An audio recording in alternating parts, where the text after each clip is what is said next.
घाटी से घर तक घिरे इमरान। भारतीय सुरक्षा बलों ने एक जॉइंट ऑपरेशन के दौरान घाटी में आतंकी संगठन हिजबुल मुजाहिदीन के टॉप कमांडर सैफुल्लाह को ढेर कर दिया है। सैफुल्लाह को आतंक का डॉक्टर भी कहा जाता था और वो आईडी एक्सपर्ट भी था। जम्मू कश्मीर पुलिस के मुताबिक सैफुल्लाह अभी हाल ही में बीजेपी कार्यकर्ताओं की हत्या की साजिश में भी शामिल था। सैफुल्लाह A++ कैटेगरी का आतंकी था, लिहाजा सैफुल्लाह का मारा जाना आतंकी संगठन हिजबुल मुजाहिदीन के लिए एक बड़ा झटका है। सैफुल्लाह को रियाज नाइकू के मारे जाने के बाद घाटी में हिजब का कमांडर बनाया गया था। सैफुल्लाह को ढेर करने के साथ ही भारतीय सुरक्षा बलों ने एक बार फिर घाटी में पाकिस्तान की एक और बड़ी साजिश को नाकाम कर दिया है।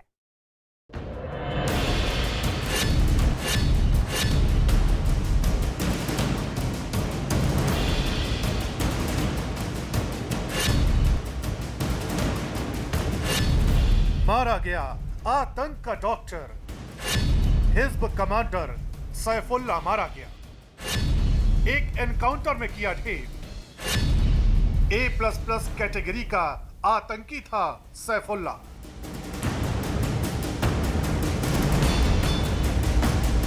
जम्मू कश्मीर की राजधानी श्रीनगर में भारतीय सेना, जम्मू कश्मीर पुलिस और CRPF के एक जॉइंट ऑपरेशन में हिजबुल मुजाहिदीन के टॉप कमांडर और A++ कैटेगरी के आतंकी सैफुल्लाह को मार गिराया गया। ये मुठभेड़ श्रीनगर के रंगरेथ इलाके में हुई। जम्मू कश्मीर पुलिस और सेना को श्रीनगर के रंगरेथ इलाके में हिजबुल के 2 टॉप आतंकियों के एक घर में छिपे होने की सूचना मिली थी। इनपुट्स के आधार पर सेना की राष्ट्रीय राइफल्स, जम्मू कश्मीर पुलिस के SOG और CRPF के जवानों ने दोनों आतंकियों को ढूंढने के लिए एक जॉइंट ऑपरेशन शुरू किया। ऑपरेशन की शुरुआत में आतंकियों के कुछ मददगारों ने इस ऑपरेशन में खलल डालने की कोशिश की, लेकिन CRPF ने आंसू गैस के गोले दागकर सभी को मौके से खदेड़ दिया। कश्मीर के IG विजय कुमार के मुताबिक सैफुल्लाह घाटी में हिजबुल मुजाहिदीन का टॉप कमांडर था और उसका मारा जाना भारतीय सुरक्षा बलों के लिए एक बड़ी कामयाबी है।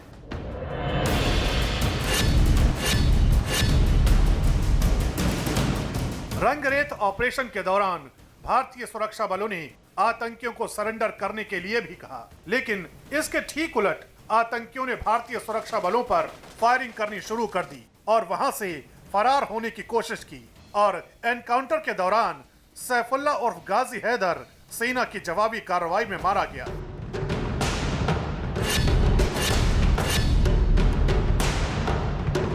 जम्मू कश्मीर पुलिस के IG विजय कुमार के मुताबिक मारा गया आतंकी हिजबुल मुजाहिदीन का टॉप कमांडर सैफुल्लाह ही है, लेकिन फिर भी उसकी पहचान की जा रही है। उनके मुताबिक 95% ये तय है कि मारा गया आतंकी सैफुल्लाह ही है। इनकाउंटर में एक टेररिस्ट मारा गया। हमारे सोर्स के हिसाब से ये लगभग 95% डॉक्टर सैफुल्लाह ही है। अभी बॉडी हम लोग बाहर निकाले हैं, उनके फैमिली को मिला के दिखा देंगे और आइडेंटिफाई हो जाएगा। श्रीनगर के रंगरेथ में हिजब का टॉप कमांडर सैफुल्लाह और गाजी हैदर ढेर। IED एक्सपर्ट था सैफुल्लाह। रियाज नाइकू के बाद कश्मीर में संभाली थी हिजब की कमान। A++ कैटेगरी का आतंकी था सैफुल्लाह। सैफुल्लाह पर था 15 लाख का इनाम। बीजेपी कार्यकर्ताओं की हत्या में था शामिल। जम्मू कश्मीर के DGP दिलबाग सिंह के मुताबिक सैफुल्लाह घाटी के दर्जनों मुस्लिम लड़कों को गुमराह कर आतंक की दलदल में धकेल चुका है। इसके अलावा सैफुल्लाह भी हाल ही में बीजेपी के कार्यकर्ताओं की हत्या में भी शामिल था। अभी जो चंद रोज पहले जो हत्याएं हुई बीजेपी वर्कर्स की, उसमें भी मजमूई तौर पे ये जो तंजीमें मिलकर के जहां पर बेगुनाह लोगों का कत्ल कर रही हैं, उसके पीछे भी इसका हाथ था। 1 दर्जन से ज्यादा केसेस हैं दहशतगर्दी के जिसमें ये शामिल था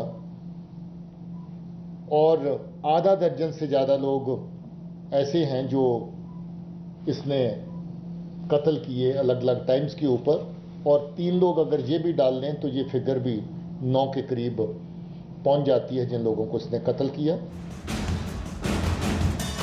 जम्मू कश्मीर के DGP दिलबाग सिंह के मुताबिक जिस तरह से घाटी में आतंकी बेगुनाह नागरिकों को अपना निशाना बना रहे हैं, उसके पीछे पाकिस्तान की ही साजिश है।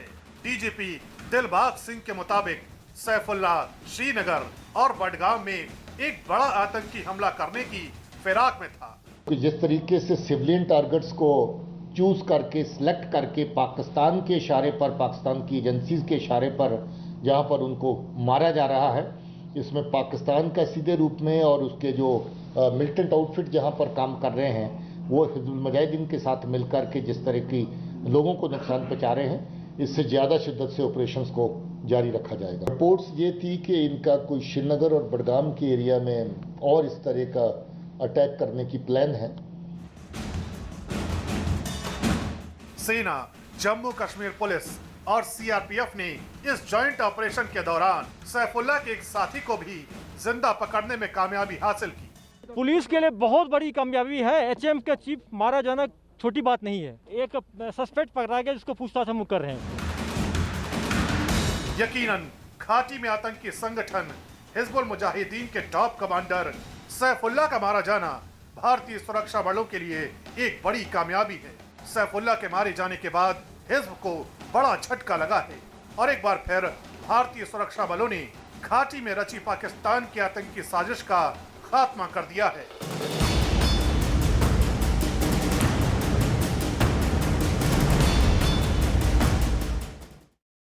पाकिस्तान के प्रधानमंत्री और फौजी जनरल बाजवा की कलई पूरे देश के सामने खुल चुकी है। अभिनंदन मामले पर पीएमएलएन के नेता अयाज सादिक का बयान आने के बाद पाकिस्तान सेना और इमरान खान का इतना अपमान हुआ, इतनी बेइज्जती हुई कि अब इमरान की पार्टी के कार्यकर्ताओं और फौज के लोगों ने अयाज सादिक को घेर लिया है।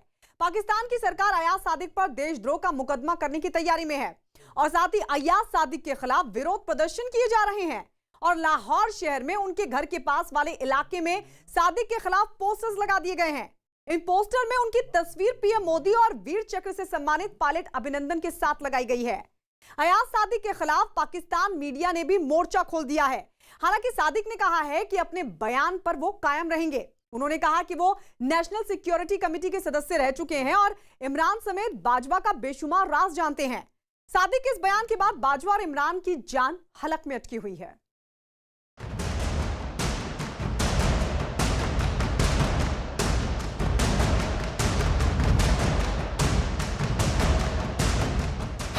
अभिनंदन पर पोल खुलने से बौखलाए इमरान।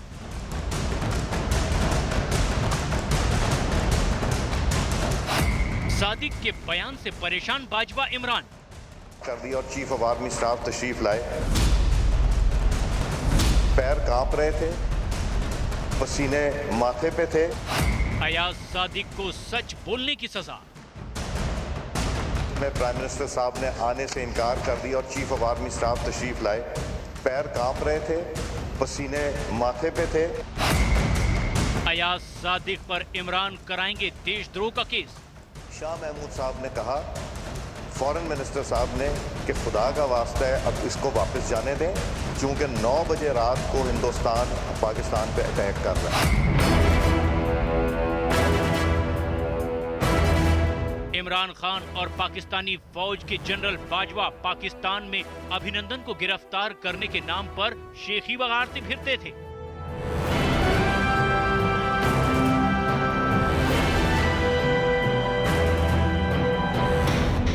उन्होंने अभिनंदन के ध्वस्त विमान को सेना के स्मारक पर ऐसे जड़वा दिया जैसे बहुत बड़ा युद्ध जीत लिया हो, जबकि हकीकत तो ये है कि जनरल बाजवा और इमरान की जोड़ी ने पहला सच ये छिपाया कि उनका F-16 अभिनंदन ने मार गिराया और दूसरा सच छिपाया कि अभिनंदन ने जिस विमान को टारगेट किया था उस विमान का पायलट भी मारा गया।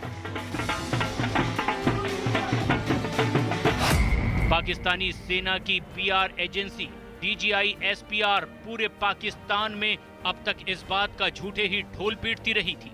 हिंदुस्तान से बालाकोट एयर स्ट्राइक का बदला ले लिया गया है और अभिनंदन को शांति बहाली के इरादे से भारत को सौंप दिया गया।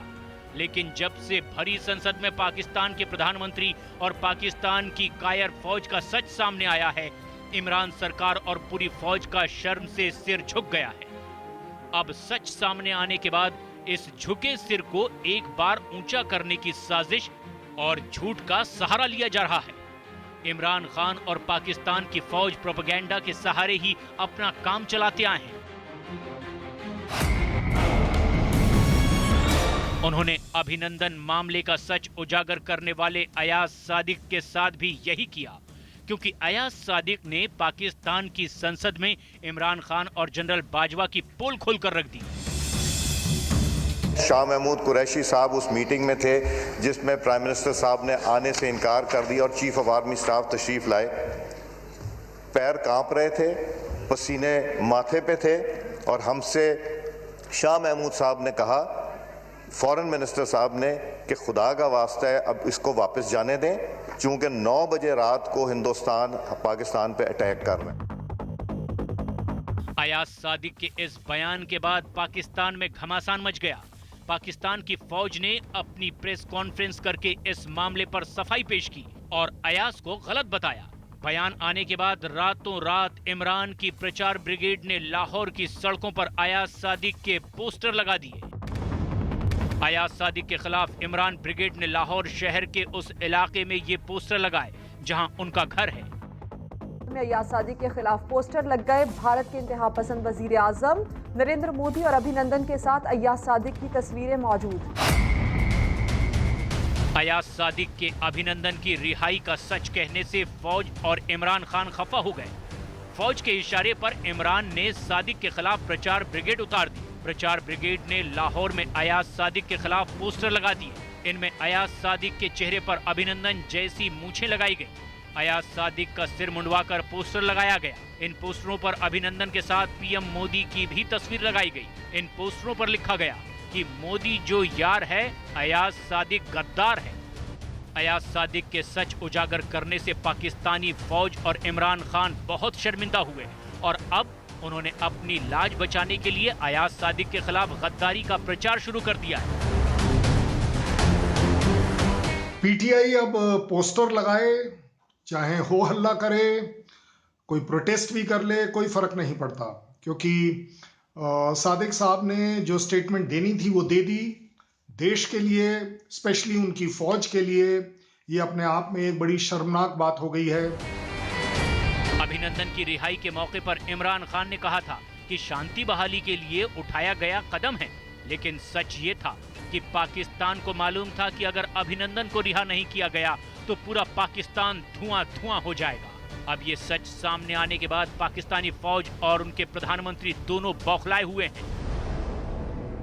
विंग कमांडर अभिनंदन की भारत वापसी का सच बताने वाले पाकिस्तानी नेता अयाज सादिक के लिए इमरान सरकार ने दिक्कतें खड़ी करना शुरू कर दिया है। इमरान के मंत्री शिबली फराज ने कहा था कि अयाज सादिक के खिलाफ कानूनी कार्रवाई की जा सकती है। अब पाकिस्तान के गृह मंत्री और रिटायर्ड फौजी ब्रिगेडियर एजाज शाह ने कहा है कि अयाज सादिक के खिलाफ देशद्रोह का मुकदमा चलाया जा सकता है। दरअसल पीटीआई के कार्यकर्ता ने ही कई शहरों में याचिकाएं दाखिल करके इस तरह की मांग की है कि अयाज सादिक पर देशद्रोह का मुकदमा चलाया जाना चाहिए। साबिक स्पीकर अयाज सादिक के खिलाफ मुकदमे के लिए सिविल लाइंस लाहौर के थाने में दरख्वास्त दायर। पुलिस ने कानूनी मुशावरत के लिए दरख्वास्त लीगल डिपार्टमेंट को भेज दी। दरख्वास्त गुजार ने मौक़िफ़ इख्तियार किया। साबिक स्पीकर ने पाक फौज के खिलाफ प्रोपेगेंडा किया। पुलिस के मुताबिक कानून के मुताबिक कार्रवाई होगी। सरकार और फौज मिलकर विपक्ष को कमजोर करने के लिए विपक्षी नेताओं को घेर रहे हैं, लेकिन पाकिस्तान में पीएमएलएन की धुर विरोधी पार्टी रही पीपीपी के नेता ही इस पर ऐतराज कर रहे हैं। On the floor of the house एक बात हुई है और वो प्रिविलेज्ड है। अगर उसका जवाब दिया जाना था, अगर उस गुफ्तगू में कोई अल्फाज का आगे पीछे था तो उसका जवाब जो है फॉरेन मिनिस्टर देते। जब इंडिया के मीडिया ने उस बात को उठाया तो सिर्फ अयाज सादिक साहब को या पीएमएलएन को या पीडीएम को इंडिया के साथ जोड़ने के लिए इमरान सरकार अयाज सादिक के पीछे हाथ धोकर पड़ गई है। इस तरह की याचिकाएं फौज के इशारे पर ही दी जा रही है। दरअसल इमरान खान एक तीर से दो शिकार करना चाहते हैं। पाकिस्तान सरकार ने अयाज सादिक पर देशद्रोह का केस करने की तैयारी कर ली है। साथ ही अयाज सादिक के खिलाफ कई शहरों में प्रचार किया जा रहा है। इमरान अपनी नाक बचाने के लिए पीएमएलएन को गद्दार बताने पर तुले हुए हैं। सादिक साहब के ऊपर अब अगर आप देशद्रोह का मुकदमा चला भी लेंगे, क्या कर लेंगे? जो एक्सपोजर होना था वो हो गया। अब प्राइम मिनिस्टर इमरान खान इस तरह की बातें करेंगे कि देशद्रोह का मुकदमा करना चाहिए, वो हमारे देश के खिलाफ हैं। भाई सच्चाई बोलना और दूसरी तरफ डेमोक्रेसी में क्या ये अलाउड नहीं होना चाहिए? मतलब जब इंडिया की बारी आए तब सच्चाई भी, डेमोक्रेसी भी, और जब आपकी बारी आए तब आप बोल दें कि आर्मी रूल है।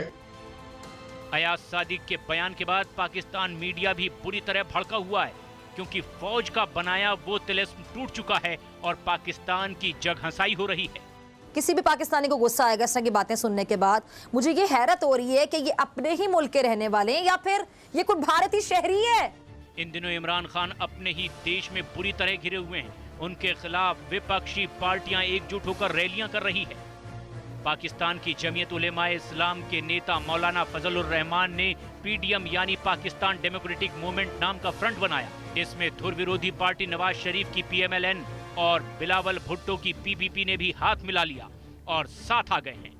इस फ्रंट में खैबर पख्तूनख्वा और बलूचिस्तान के क्षेत्रीय नेता भी शामिल हो चुके हैं। खैबर पख्तूनख्वा और बलूचिस्तान के नेता सेना के जुल्मों सितम से आजादी मांग रहे हैं। इस मूवमेंट में पूरे विपक्ष ने इमरान खान को गद्दी से हटाने की मांग उठाई। अब इमरान सच बोलने पर पीएमएलएन नेता अयाज को फंसाने में लगे। इमरान खान के खिलाफ विपक्ष की रैलियों में नारे लग रहे हैं, 1 टके के 2 नियाजी, गो नियाजी, गो नियाजी। मुक्या तेरा शो नियाजी, तू बंदा नंबर 2 नियाजी, 1 टके दे 2 नियाजी। पाकिस्तान में इमरान खान को कठपुतली सरकार कहा जाता है, क्योंकि सेना ने ही इमरान खान को गद्दी पर बिठाया। 25 अक्टूबर को लंदन से अपने भाषण में नवाज शरीफ ने भी सीधे ही सेना पर हमला बोला और कहा कि सेना ने ही इलेक्शन में गड़बड़ी करके इमरान को गद्दी पर बिठाया है। अयाज सादिक के इस बयान के बाद नवाज शरीफ बनाम सेना प्रमुख कमर बाजवा की जंग से भी इसे जोड़कर देखा जा रहा है। सबसे ज्यादा अगर एम्बेरसमेंट होगी, तकलीफ होगी तो उनकी फौज को होगी, क्योंकि फौज पाकिस्तान में सरकार को कंट्रोल करती है। और इस बात के लिए मुझे लगता है कि नवाज शरीफ साहब के टाइम की और उनकी जो कंप्लेंट रही है फौज के खिलाफ कि उनको इलेक्शन में हराने में पूरा रिगिंग जो था वो पाकिस्तान की फौज ने किया था। तो अब मुझे लगता है कि नवाज शरीफ साहब के भी हाथ मजबूत हो जाएंगे ये बोलने में।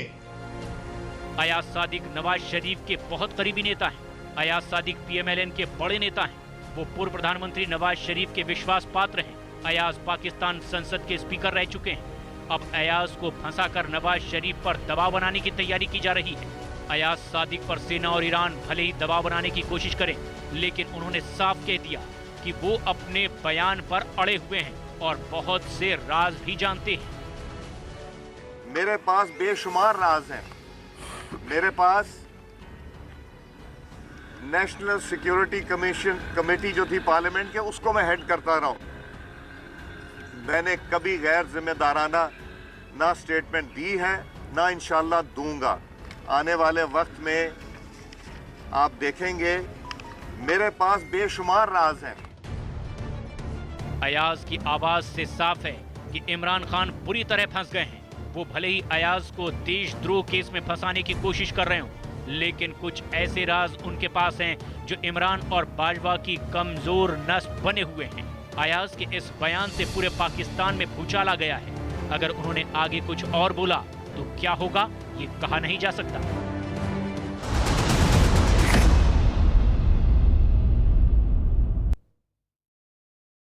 आर्मेनिया और अजरबैजान के बीच जारी जंग को 1 महीने से ज्यादा का वक्त हो चुका है और अब आर्मेनिया ने अजरबैजान की सेना पर एक संगीन आरोप लगा दिया है। आरोप दोनों देशों के बीच छिड़ी लड़ाई में रासायनिक हथियार के इस्तेमाल करने का। आर्मेनिया का कहना है कि अजरबैजान ने नागोर्नो काराबाख इलाके के पास फास्फोरस बम का इस्तेमाल किया है। जेनेवा कन्वेंशन के मुताबिक जंग के दौरान रासायनिक हथियारों के इस्तेमाल करने की पाबंदी है।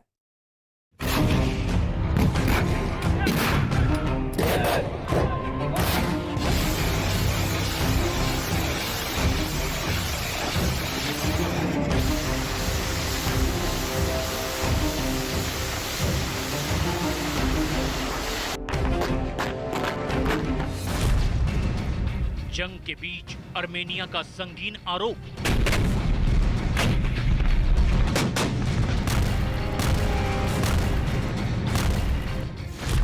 फास्फोरस बम का इस्तेमाल कर रहा अजरबैजान।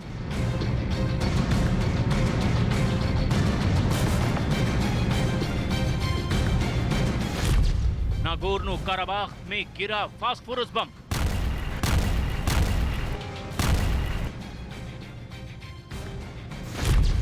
आर्मेनिया ने जारी किया फास्फोरस बम का वीडियो।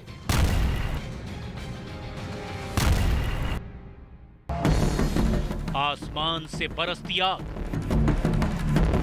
फलक से गिरते हुए शोले, जमीन से आसमान तक धधकती आग की लपटें, और इस आग में खाक होता नागोर्नो काराबाख का जंगल।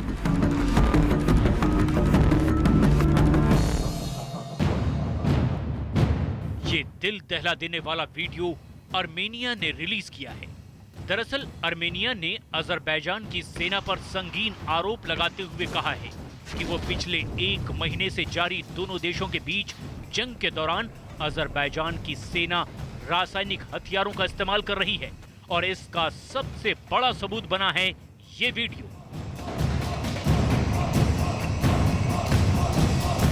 जेनेवा कन्वेंशन के मुताबिक रासायनिक हथियारों के इस्तेमाल पर पूरी तरह से प्रतिबंध लगा हुआ है, खासतौर पर फास्फोरस बम के इस्तेमाल पर। फास्फोरस बम फटने के बाद पूरे इलाके की आबो हवा को जहरीला बना देता है और इंसानों और जानवरों का सांस लेना भी मुश्किल हो जाता है। फास्फोरस बम के चलते तापमान 1300 डिग्री तक बढ़ जाता है और जिससे लोगों का शरीर भी जल सकता है।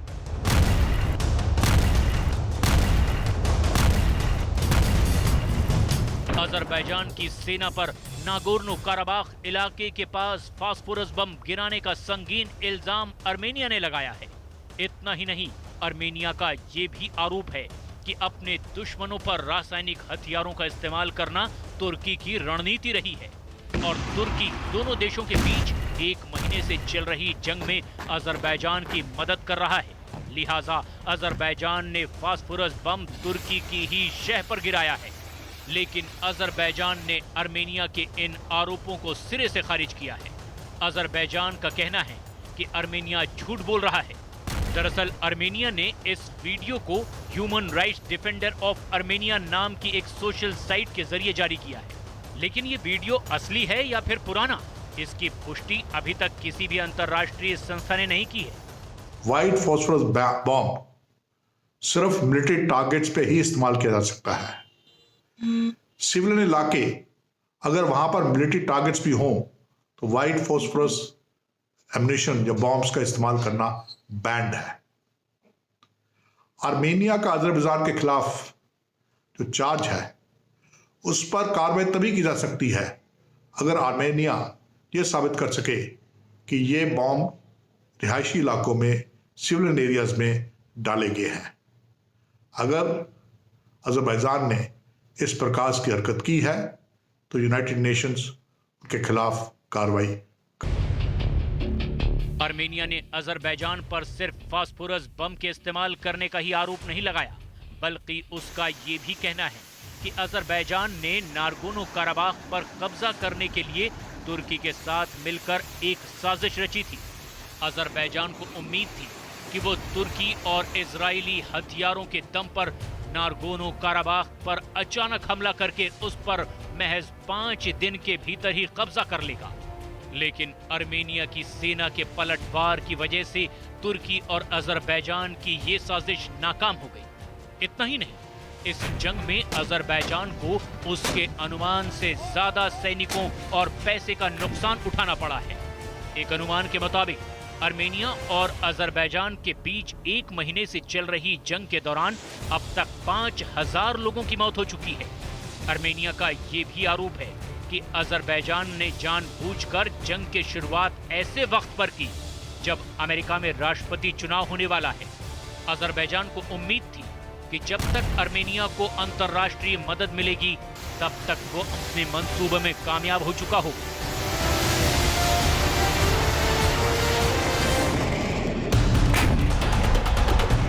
आर्मेनिया का तो यहां तक कहना है कि अजरबैजान ने ये सोचकर इस लड़ाई की शुरुआत की कि अगर उसकी सेना एक बार नारगोनो काराबाख पर कब्जा करने में कामयाब हो गई तो वो युद्ध विराम कर लेगा और हमेशा के लिए नारगोनो काराबाख पर कब्जा कर लेगा।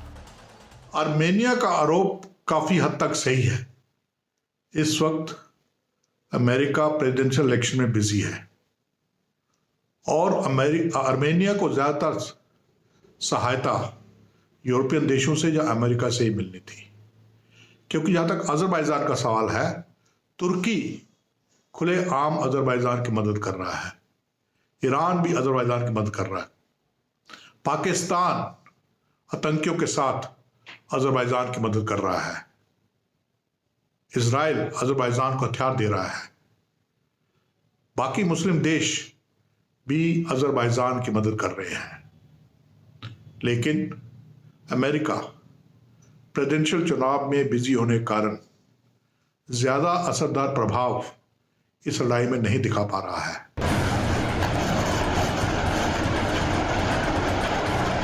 आर्मेनिया और अजरबैजान के बीच चल रही जंग पर रूस का कहना है कि तुर्की इस लड़ाई में अजरबैजान की मदद कर रहा है और तुर्की ने अजरबैजान की मदद के इरादे और आर्मेनिया के खिलाफ जंग लड़ने के लिए 1000 सीरियाई आतंकवादियों की भर्ती की थी। इन आतंकियों को उन इलाकों में तैनात किया गया जहां आर्मेनिया की सेना की तादाद कम थी।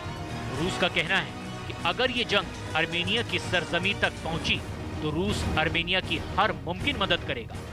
आर्मेनिया और अजरबैजान के बीच चल रही जंग को 1 महीने से ज़्यादा का वक्त हो चुका है और ऐसे में रूस का आर्मेनिया को मदद देने का ऐलान करना बहुत मायने रखता है। रूस के ऐलान के बाद आर्मेनिया के प्रधानमंत्री निकोल पशिन्यान ने रूस के राष्ट्रपति व्लादिमीर पुतिन से बातचीत भी शुरू कर दी है। जानकारों का मानना है कि अगर इस जंग में रूस शामिल हुआ तो पूरी दुनिया को इसका खामियाजा उठाना पड़ सकता है।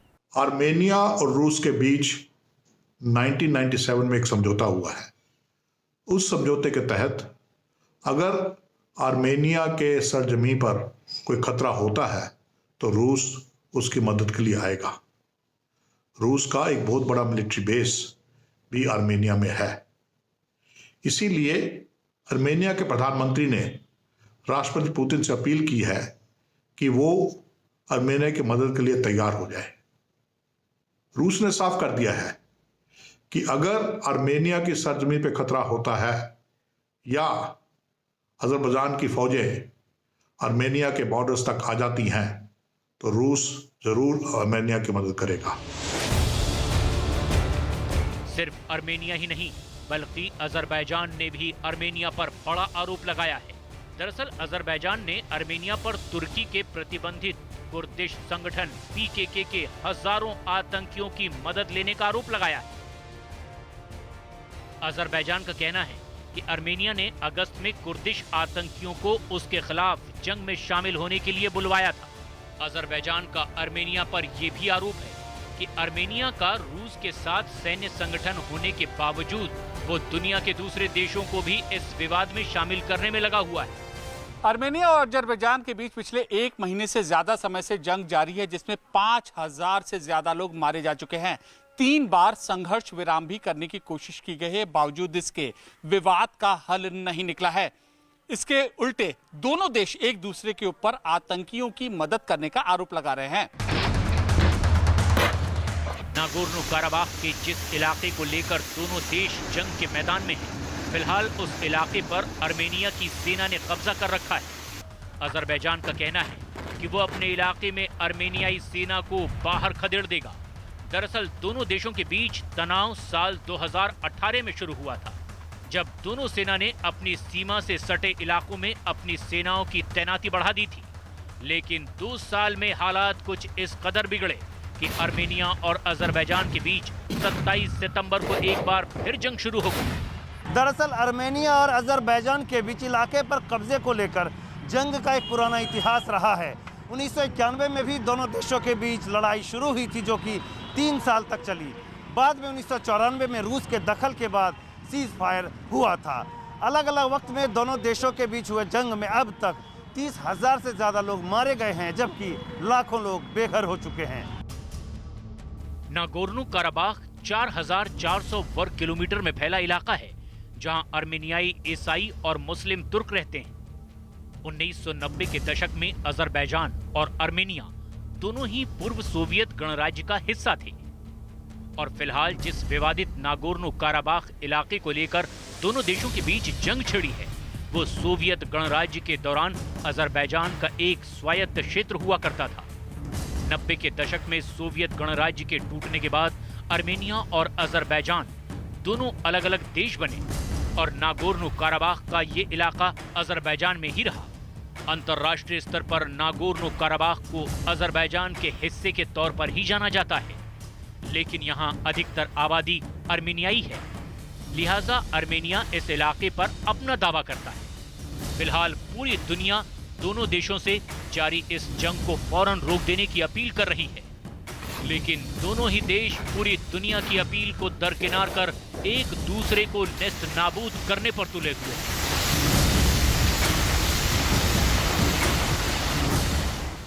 जवाब अगर उसका